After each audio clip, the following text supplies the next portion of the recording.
दोस्तों नमस्कार। मैं नाज सुनांचली कथा कहानी और उपन्यास के इस अंक के साथ पुनः हाजिर हूँ। दोस्तों इस समय हम लोग सुन रहे हैं उपन्यास द गाइड का हिंदी रूपांतरण गाइड, जिसे लिखा है R.K. नारायण ने।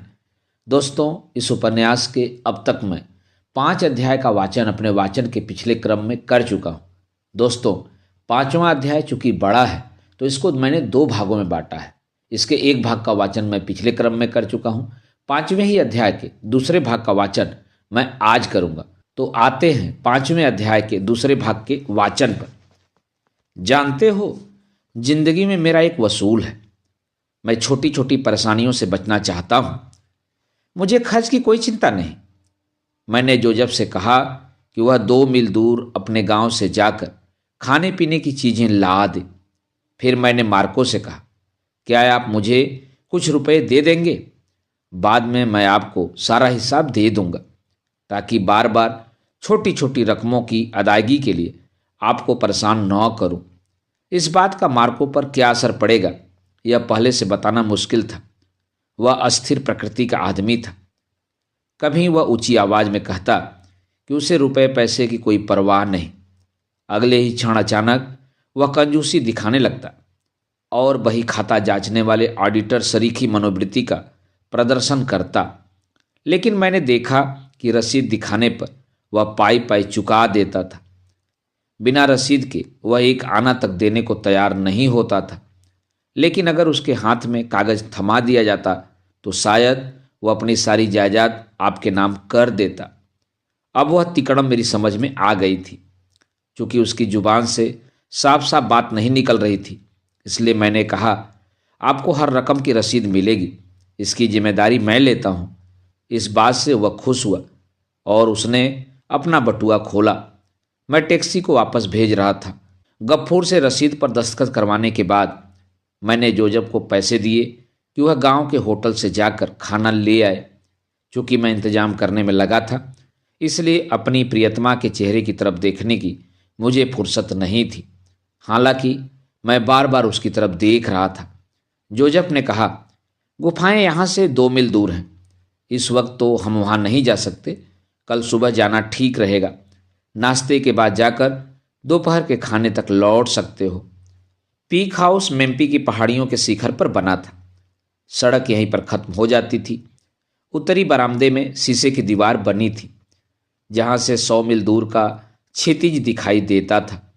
नीचे जंगल घाटी तक फैला था और जिस दिन आसमान साफ रहता था, धूप में चमचमाती सरयू नदी की धारा दिखाई देती थी।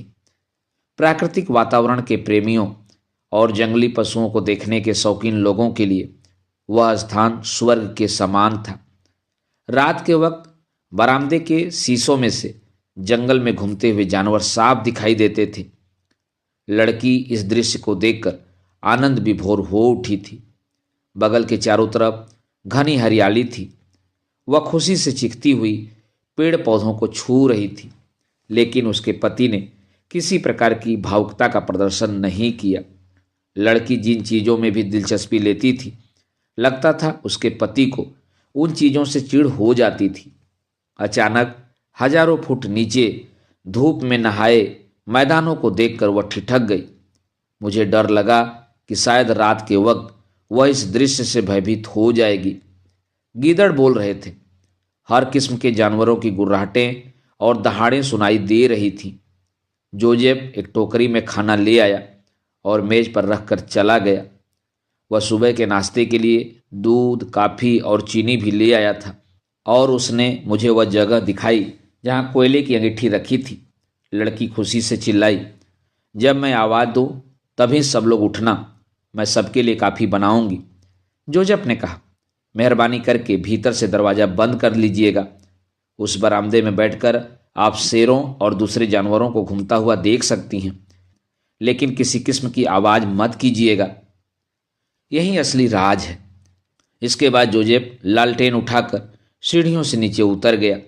पेड़ पौधों से उसकी लालटेन की टिमटिमाहट कुछ देर तक दिखाई देती रही, फिर अदृश्य हो गई।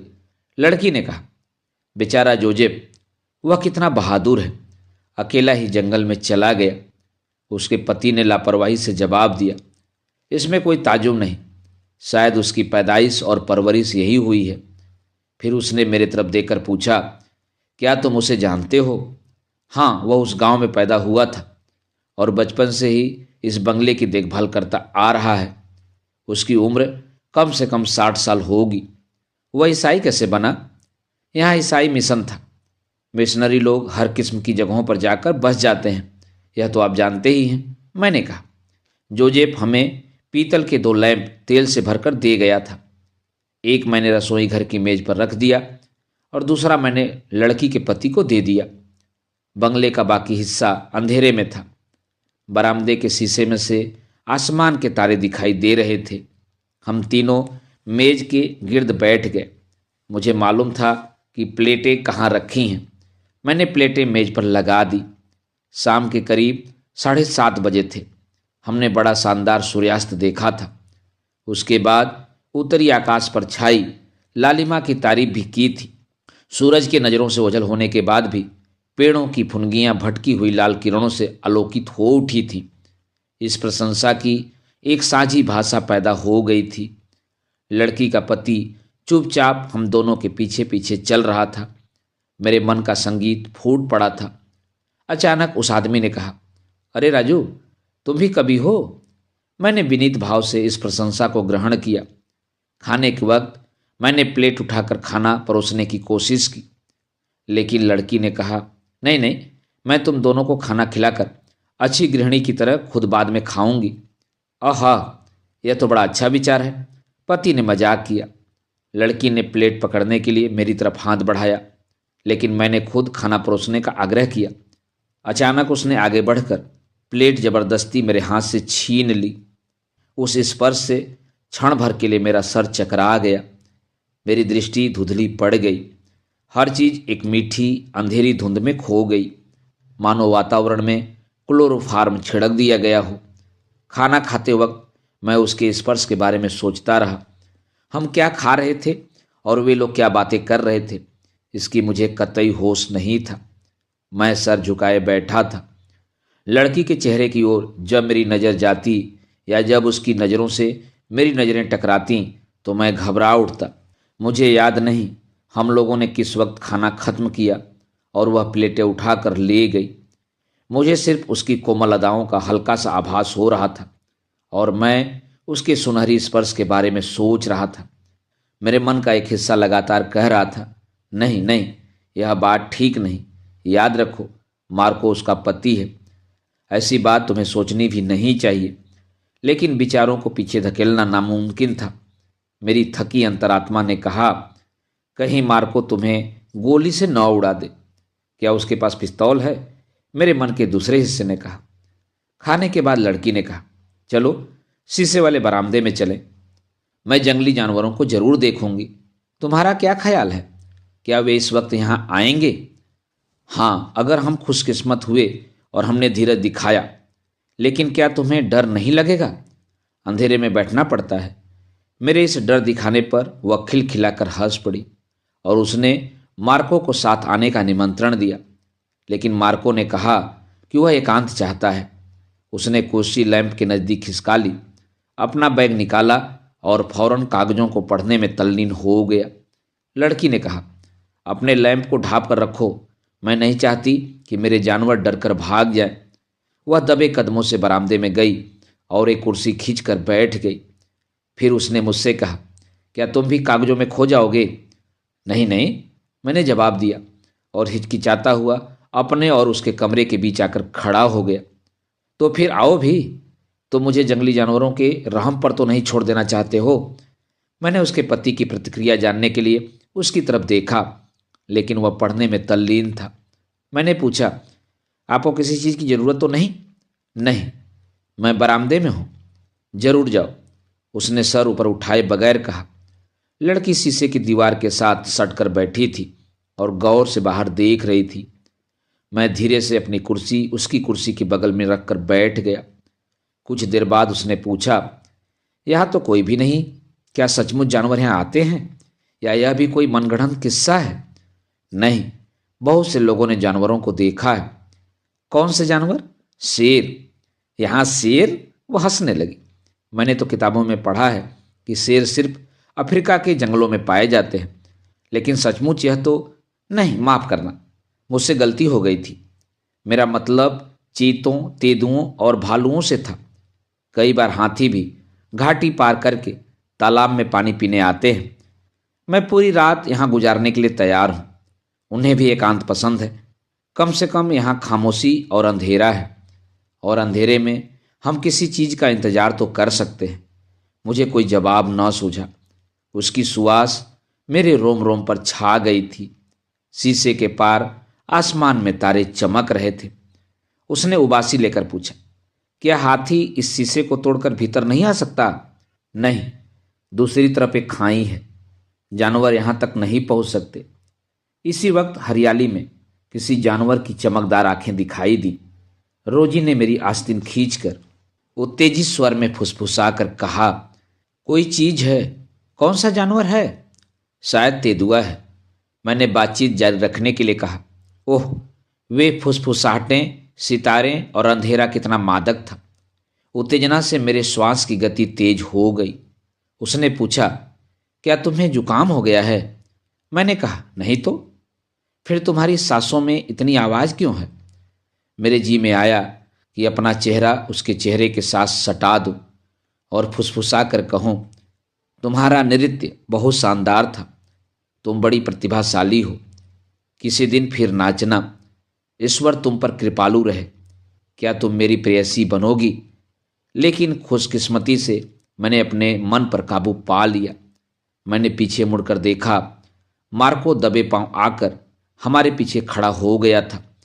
कुछ दिखाई दिया? उसने फुसफुसा कर पूछा। कोई जानवर आया तो था, लेकिन वह लौट गया है। आप बैठोगे नहीं? मैंने उसे अपनी कुर्सी दे दी। वह बैठकर शीशे में से झांकने लगा। अगले दिन सुबह वातावरण फिर कलुषित और तनावपूर्ण हो गया। पिछली शाम की सारी जिंदादिली गायब हो गई। जब उन लोगों का कमरा खुला तो सिर्फ मार्को ही पूरी तरह तैयार होकर बाहर निकला। कोयले की अंगीठी पर मैंने काफ़ी बना ली थी। उसने आकर यंत्रवत मेरी ओर हाथ बढ़ाया, जैसे मैं कॉफ़ी के काउंटर के पीछे खड़ा होने वाला दुकानदार हूँ। मैंने प्याले में कॉफ़ी डालते हुए कहा, जोजेफ आपका टिफ़िन ले आया है। आप खाएंगे नहीं? नहीं, हमें फौरन चल देना चाहिए। मैं गुफाओं तक जल्दी पहुंचना चाहता हूं। और श्रीमती जी क्या करेंगी? मैंने पूछा। उन्हें अकेला रहने दो, उसने मचल कर कहा। मैं बेकार वक्त जाया करके सिर्फ इधर उधर घूमता नहीं रह सकता। लगता है कि रोज़ सुबह उनके बीच ऐसी ही कटुभावना रहती थी। कल रात वह कितने स्नेह से उसके पास आकर बरामदे में बैठ गया था।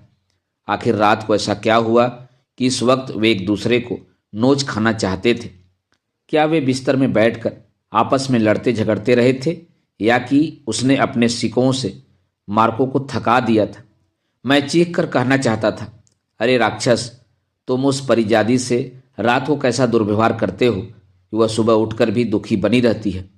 तुम्हारे पास कितना बड़ा खजाना है, उसकी कीमत तुम्हें नहीं मालूम। जैसे बंदर के हाथ में माला आ गई हो। फिर एक रोमांचक विचार मेरे मन में कौंध गया। हो सकता है कि वह नाराजगी का बहाना कर रही हो ताकि मैं उसकी ओर से बीच बचाव करूं।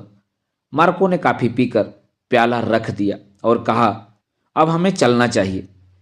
मुझे दोबारा उससे उसकी पत्नी के बारे में पूछते हुए डर लगा। वह बड़ी बेसब्री से एक बेत घुमा रहा था। क्या यह संभव था कि रात में उसने अपनी बीबी के खिलाफ इस बेत का इस्तेमाल किया हो? मैंने उससे दोबारा यह पूछने की गलती नहीं की कि क्या मैं उसे बुला लाऊं, क्योंकि इससे बहुत गंभीर स्थिति पैदा हो जाती। मैंने सिर्फ इतना ही पूछा, क्या उनको कॉफी के बारे में मालूम है? हाँ हाँ, मार्को उत्तेजित स्वर में चिल्लाया। कॉफी यही छोड़ दो, वह खुद पी लेगी। अपनी देखभाल करने लायक अक्ल तो उसमें है। उसने स्विच का बटन बंद कर दिया और हम लोग कमरे से बाहर निकल आए। मैंने एक बार ही पीछे मुड़कर देखा, इस आशा में कि शायद वह खिड़की से झांकेगी और हमें वापस बुला लेगी। क्या मैं इस राक्षस के संग घूमने के लिए इतनी दूर से चलकर आया था? पहाड़ी के ढलान से नीचे उतरते हुए मैंने अपने आप से यह प्रश्न पूछा, कितना अच्छा हो अगर वह ठोकर खाकर लुढ़कता हुआ पहाड़ी से नीचे गड्ढे में जा गिरे। बहुत बुरा विचार था, बहुत बुरा विचार था यह। वह मुझसे आगे आगे चल रहा था। हम दोनों अफ्रीकन शिकारियों जैसे दिख रहे थे। दरअसल उसकी पोशाक, सिर पर लोहे का टोप और मोटी जैकेट, जैसा मैं पहले बता चुका हूँ, एक जंगली अफ्रीकन शिकारी जैसी ही थी। घास और झाड़ियों के बीच से होती हुई हमारी पगडंडी घाटी की ओर जाती थी। उसके आधे मार्ग पर वह गुफा थी। मुझे उसकी तेज रफ्तार पर गुस्सा आ रहा था। वह बेत हिलाता हुआ और अपने पोर्टफोलियो को बगल में दबाए इस विश्राम भरे अंदाज में आगे बढ़ रहा था, जैसे उसे रास्ता मालूम हो। जिस प्यार से वह पोर्टफोलियो को बगल में दबाए था, काश उसकी आधी गरमाई भी वह कहीं और दिखा पाता। मैंने अचानक पूछ ही लिया, क्या आपको रास्ता मालूम है? अरे नहीं, उसने कहा, लेकिन आप तो मेरे आगे आगे चल रहे हैं। मैंने इस वाक्य में जैसे मन का सारा व्यंग भर दिया। ओह, वह किंचित परेशान होकर बोला और रुककर मार्ग से एक कदम हटते हुए बोला, लो तुम हमें रास्ता दिखाओ। और फिर जैसे उसने आदतन एक असंगत शब्द जोड़ दिया, हे कृपालु रोशनी। गुफा के द्वार तक पहुंचने के लिए लेंटाना के कुंज को पार करना पड़ता था। जंग लगे कब्जों पर टिका एक विशाल फाटक खुला हुआ था। साथ ही उखड़ी हुई ईंटों और पलस्तर का मलबा भी वहीं पड़ा था। इस गुफा की सारी छत एक ही विशाल चट्टान से ढकी थी। किसी आदमी ने ऐसे निर्जन स्थान में क्यों इस गुफा को बनाने की तकलीफ उठाई, यह बात मेरी समझ में नहीं आती थी। मार्को ने बाहर खड़े होकर गुफा के द्वार का निरीक्षण किया। देखते हो, यह दरवाजा जरूर बाद की चीज है। गुफा तो मुझे मालूम है कि ईसा की पहली शताब्दी के लगभग की है। यह द्वार और फाटक बहुत बाद की चीजें हैं। जानते हो, इस तरह के लंबे द्वारों और नक्काशी किए हुए फाटकों का 7वीं-8वीं शताब्दी में ही प्रचलन हुआ था, जब दक्षिण भारत के नरेश ऐसी चीजों के वह बोलता जा रहा था। मुर्दा और जीर्ण चीजें ही उसकी जबान को खोलती थीं और उसकी कल्पना को जगाती थीं, न कि वे चीजें जो जिंदा हैं, घूमती फिरती हैं और जिनके अंगों में स्पंदन है। एक गाइड के रूप में मेरा कोई काम नहीं रह गया था। उसे इन चीज़ों के बारे में मुझसे कहीं ज़्यादा ज्ञान था। गुफा में घुसते ही वह बाहर की दुनिया और उसके निवासियों को एकदम भूल गया। गुफा की छत यद्यपि नीची थी, लेकिन दीवारों में 1 इंच जगह भी ऐसी नहीं थी जहां आकृतियों के चित्र न बने हों। उसने दीवारों पर टार्च की रोशनी डाली, फिर अपनी जेब से एक शीशा निकालकर वह उसे गुफा के बाहर रख आया, ताकि वह सूरज की किरणें प्रतिबिंबित करके अंदर गुफा की दीवारों पर प्रकाश फेंक सके। अंदर चमगादड़ें चक्कर काट रही थीं। फर्श टूटा हुआ था और उसमें जगह जगह गड्ढे पड़े हुए थे, लेकिन उसे इन चीज़ों की तनिक परवाह नहीं थी। वह तो अपने काम में तुरंत लीन हो गया, फीते से नापने, कापी में नोट करने और कैमरा से चित्र खींचने में। और इस बीच वह लगातार बोलता जा रहा था, इसकी चिंता किए बगैर कि मैं उसकी बातों को सुन भी रहा हूं या नहीं। मैं उसकी ध्वंसावशेषी संग्रही कार्रवाइयों से ऊब गया था। भित्ति चित्रों में महाकाव्यों और पुराणों में वर्णित घटनाएं अंकित थीं। यहाँ हर प्रकार के पैटर्न और भाव चित्रित थे, जिनमें पुरुष, स्त्रियां, नरेश और पशु विचित्र पृष्ठभूमियों और अपने विचित्र अनुपातों में अंकित थे, और उतने ही प्राचीन थे जितनी प्राचीन वहाँ की चट्टानें थीं। मैंने ऐसे सैकड़ों चित्र देखे थे और अब ज़्यादा देखने में कोई मतलब नज़र नहीं आता था। मुझे इन प्राचीन चित्रों में कोई दिलचस्पी नहीं थी, जिस तरह उसे अन्य किसी चीज़ में दिलचस्पी नहीं थी। जरा होशियार रहें, मैंने कहा, इसकी दरार में सांप बिच्छू हो सकते हैं। अरे नहीं, उसने लापरवाही से कहा, सांप बिच्छू ऐसी दिलचस्प जगहों में नहीं रहते। इसके अलावा मेरे पास यह है, उसने बेत हिलाते हुए कहा। मैं उनसे समझ लूँगा, मुझे उनका डर नहीं है। मैंने एकाएक कहा, मुझे पहाड़ी पर कार की आवाज़ सुनाई दे रही है। अगर गफूर आया है तो मुझे बंगले पर रहना चाहिए। आपको एतराज़ तो नहीं अगर मैं चला जाऊं? मैं फिर वापस आ जाऊंगा। उसने उत्तर दिया, उसे रोके रहना, जाने मत देना। लौटते वक्त आप उस रास्ते से ही आइएगा जिससे हम यहाँ आए थे, ताकि आप रास्ता भूल न जाएं। लेकिन उसने कोई जवाब नहीं दिया, चित्रों के निरीक्षण में व्यस्त रहा। मैं भागता हुआ बंगले पर पहुंचा। पिछले आंगन में रुककर मैंने सांस ली, फिर हाथों से अपने बाल संवारता हुआ और अपनी मुद्रा को संयत करके मैं अंदर दाखिल हुआ। भीतर कदम रखते ही मुझे उसकी आवाज़ सुनाई दी। क्या मुझे ढूंढ रहे हो? वह एक पेड़ के नीचे पत्थर पर बैठी थी। उसने जरूर मुझे पहाड़ी पर चढ़ते हुए देखा होगा।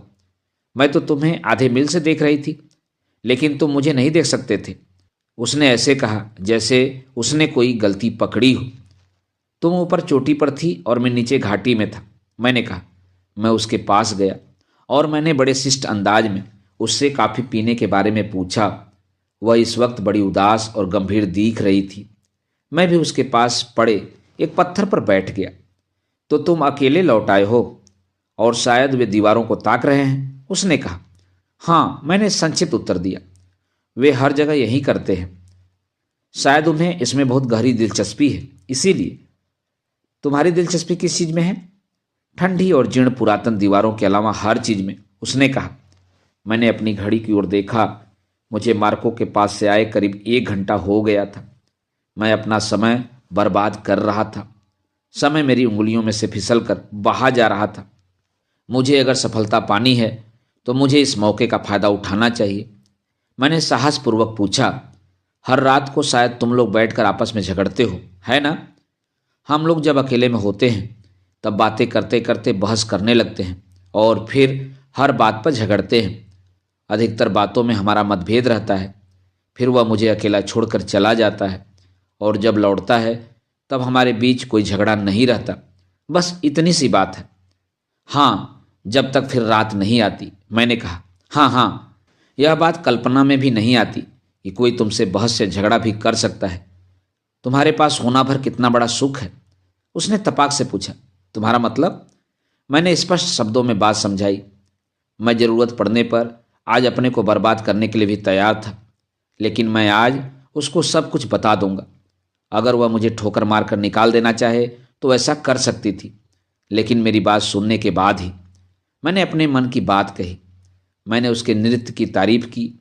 मैंने अपने प्रेम का निवेदन किया, लेकिन बीच बीच में उसकी कला की प्रशंसा भी करता गया।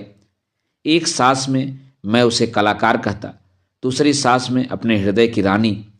मेरे बोलने की तर्ज यह थी, तुम्हारा सर्प नृत्य कितना शानदार था। ओह, मैं सारी रात तुम्हारे बारे में सोचता रहा। तुम दुनिया की सर्वश्रेष्ठ नर्तकी हो। क्या तुम नहीं देखती कि मैं हर क्षण तुम्हारा ही ध्यान करता रहता हूँ? तुम्हारी चाह ही मेरे मन में बसी रहती है। इसका उस पर अनुकूल असर पड़ा। वह बोली, तुम मेरे भाई की तरह हो। आह नहीं, मैं चीखना चाहता था। और मैं तुम्हें बता रही हूँ कि आखिर होता क्या। फिर उसने अपने नित्य प्रति के झगड़ों का पूरा विवरण सुनाया। तुमने शादी ही क्यों की? मैंने दुस्साहस करके पूछा। वह कुछ देर खामोश रही, फिर बोली, मुझे नहीं मालूम, बस हो गई। तुमने उसकी दौलत के लिए शादी की है और इसके लिए तुम्हारे चाचा और दूसरे सगे संबंधियों ने तुम्हें सलाह दी थी, मैंने कहा। उसने मेरी आस्तीन पकड़कर कहा, अच्छा बताओ, क्या तुम अंदाज लगा सकते हो कि मैं किस वर्ग में पैदा हुई थी? मैंने उसे ऊपर से नीचे तक देखकर कहा, सबसे उत्तम वर्ग में, वह चाहे जो भी हो। जैसे मैं उस वर्ग या जात में विश्वास नहीं करता। तुम चाहे जिस जात या वर्ग में पैदा हुई हो, तुम उसके लिए गौरव की और गर्व की चीज हो। मैं देवदासियों के एक परिवार में पैदा हुई थी, जिसने परंपरा से मंदिरों में नृत्य करने के लिए अपने को उत्सर्ग कर दिया था। मेरी माँ, मेरी दादी और उससे भी पहले उनकी माँ और दादी सभी देवदासियाँ थीं। मैं जब बच्ची थी उस वक्त से ही गांव के मंदिर में नाचने लगी थी। तुम तो जानते हो कि हमारी जात को लोग किस नज़र से देखते हैं। मेरी नज़र में यह दुनिया के सबसे पवित्र और कुलीन जात है, मैंने कहा। लेकिन लोग हमें वेश्या समझते हैं, उसने स्पष्ट शब्दों में कहा, और मुझे यह शब्द सुनकर रोमांच हो आया। लोग हमें शरीफ या सभ्य नहीं समझते। पुराने जमाने में ही लोगों के ऐसे विचार थे, लेकिन अब लोग ऐसा नहीं सोचते। वक्त बदल गया है। आज कोई जात या वर्ग का भेद नहीं रहता। मेरी माँ ने मेरे लिए इससे भिन्न जिंदगी की व्यवस्था की थी। उन्होंने मुझे छोटी उम्र में ही स्कूल में पढ़ने के लिए बिठा दिया। मैंने भी मन लगाकर पढ़ाई की। मैंने अर्थशास्त्र में एमए पास किया, लेकिन कॉलेज से निकलने पर मेरे सामने प्रश्न उठा कि मैं नर्तकी का पेशा अख्तियार करूं या कोई और काम करूं। एक दिन मैंने अपने यहाँ एक अखबार में विज्ञापन पढ़ा, वैसा ही जैसा तुमने अक्सर देखा होगा। उसमें लिखा था, एक धनी अध्ययनशील व्यक्ति से विवाह के लिए सुंदर और पढ़ी लिखी लड़की चाहिए।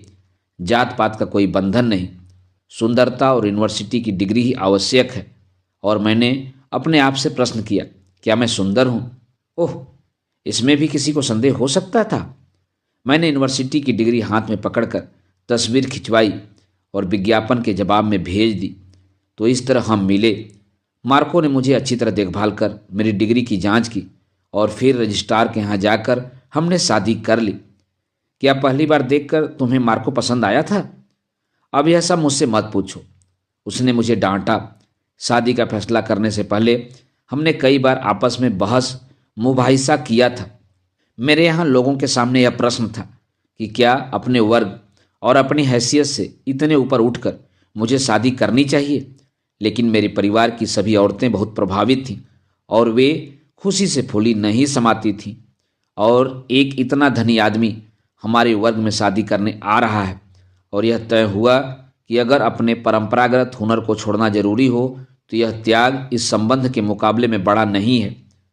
मार्को के पास एक बड़ी कोठी थी, कार थी, समाज में उसकी बड़ी प्रतिष्ठा थी। उसकी कोठी मद्रास से बाहर थी और वह उसमें अकेला ही रहता था। वह अपनी पुस्तकों और अपने कागजों के साथ रहता था। तो तुम्हारी सास नहीं है? मैंने पूछा। अगर मेरा पति एक जिंदा यथार्थ आदमी होता तो कैसी भी सास के साथ रह लेती, उसने उत्तर दिया। मैंने उसकी बात का अर्थ भांपने के लिए उसके मुख की ओर देखा। मैंने उसके कंधे पर अपना हाथ रख दिया और उंगलियों से सहलाने लगा। तुम्हारे बारे में सोचकर मैं बहुत उदास हो जाता हूँ। दुनिया ने कितना बड़ा हीरा खो दिया। मैं अगर मार्को की जगह होता तो तुम्हें इस संसार की रानी बना देता। उसने मेरा हाथ नहीं हटाया। मैंने हाथ सरकाकर उसके कानों की लोर सहलाई और उसके बालों से मेरी उंगलियां खेलने लगी। गफूर की मोटर नहीं आई। रास्ते से गुजरती एक लारी के ड्राइवर ने संदेश दिया कि गफूर की मोटर खराब हो गई है और वह कल आएगा। किसी ने इस बात पर बुरा नहीं माना। जोजेफ ने बहुत अच्छी तरह हमारी देखभाल की। मार्को ने कहा कि उसे दीवारों की नक्काशी के अध्ययन का मौका मिल गया है।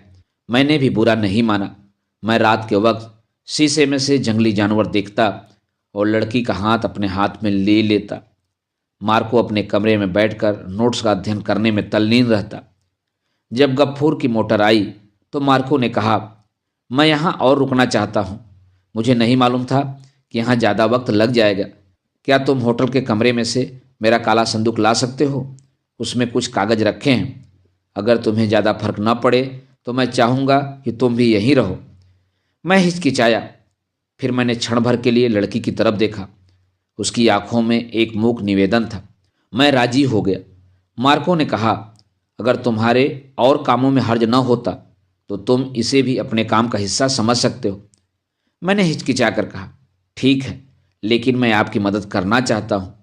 एक बार जब मैं किसी टूरिस्ट की जिम्मेदारी ले लेता हूँ तो जब तक वह सही सलामत विदा नहीं हो जाता तब तक मुझे जिम्मेदारी का एहसास बना रहता है।